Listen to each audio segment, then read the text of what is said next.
ప్రతి శనివారం సుజాత మేడం గారి ఆధ్వర్యంలో మీకు అన్నదాన కార్యక్రమం ఏర్పాటు చేస్తున్నారు. అలాగే ప్రతిరోజు ఉదయం టిఫిన్ కూడా మేడం గారి ఆధ్వర్యంలోనే జరుగుతుంది. మనకి ప్రతి అమావాస్యకి అన్నదాన కార్యక్రమం ఏర్పాటు చేస్తున్నారు. ఇంత మంచి సేవా కార్యక్రమాలు చేస్తున్నందుకు మీరందరూ కూడా మేడం గారిని దీవించాలి. అలాగే ఒకసారి ధన్యవాదాలు కూడా తెలియచేయండి అమ్మ మేడం గారికి. మీరు ఇంకా ఇలాంటి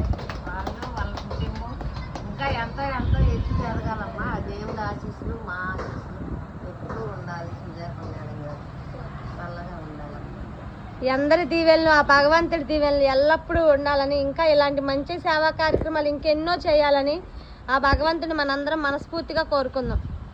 అన్నదాత అన్నదాత సుఖీ భవ సుఖీ భవ, అన్నదాత సుఖీ భవ.